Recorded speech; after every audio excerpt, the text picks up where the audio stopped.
ಗೌರಿಬಿದನೂರು ನಗರದ ಮರಿಗಮ್ಮ ಸಲ್ಲಾಪುರದಮ್ಮ 39ನೇ ಕರಗ ಮಹೋತ್ಸವ ವಿಜೃಂಭಣೆಯಿಂದ ನೆರವೇರಿತು. ತಮಟೆಯ ಶಬ್ದಕ್ಕೆ ತಕ್ಕಂತೆ ಹೆಜ್ಜೆ ಹಾಕುತ್ತಿದ್ರೆ ನೋಡುಗರು ಶೀಳ್ಳೆ ಕೇಕೆ ಹಾಕುವ ಮೂಲಕ ತಮ್ಮ ಸಂತಸವನ್ನ ವ್ಯಕ್ತಪಡಿಸಿದ್ರು.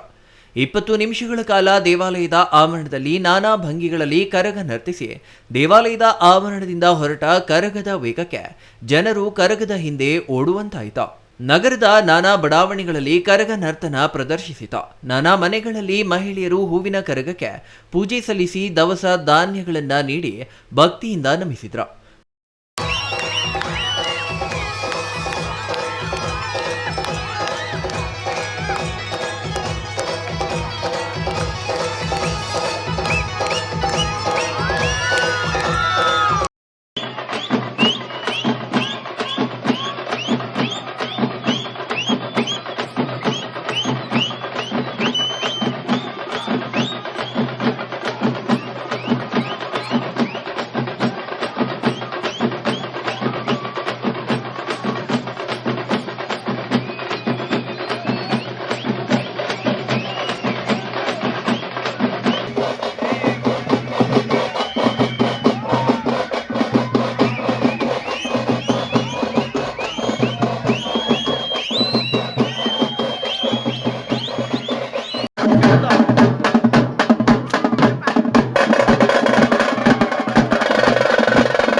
ಗುರುವಾರ ರಾತ್ರಿ ಇಡೀ ನಗರದ ಹಾಗೂ ಸಮೀಪದ ಗ್ರಾಮಗಳಿಗೂ ತೆರಳಿ ಶುಕ್ರವಾರ ಸಂಜೆ ದೇವಾಲಯಕ್ಕೆ ಆಗಮಿಸಿ ಅಗ್ನಿಕುಂಡದಲ್ಲಿ ಪ್ರವೇಶ ಮಾಡುವ ಮೂಲಕ ಹೂವಿನ ಕರಗವನ್ನ ಇಳಿಸಲಾಯಿತು.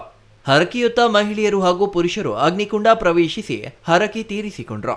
ಮುಳುಬಾಗಿಲಿನ ನಾಗರಾಜು ಒನಕೆ ಕರಗವನ್ನ ಹೊತ್ತು ನರ್ತಿಸುತ್ತಿದ್ದ ದೃಶ್ಯ ನೋಡುಗರನ್ನ ಮಂತ್ರ ಮುಗ್ಧರನ್ನಾಗಿಸಿತು. ಒನಕೆಯ ಮೇಲ್ಭಾಗದಲ್ಲಿ ನೀರು ತುಂಬಿದ ತಾಮ್ರದ ತಪ್ಪಲೆಯನ್ನ ಹೊತ್ತು ತಮಟೆಗಳ ಶಬ್ದಕ್ಕೆ ನರ್ತಿಸುತ್ತಿದ್ರೆ ತಾಮ್ರದ ತಪ್ಪಲೆಯಲ್ಲಿನ ನೀರು ಜಿನುಗುತ್ತಿದ್ರೆ ಆ ನೀರು ನೋಡುಗರ ಮೇಲೆ ಎರಚುವ ಮೂಲಕ ಭಕ್ತರನ್ನ ಪುನೀತರನ್ನಾಗಿಸಿತು.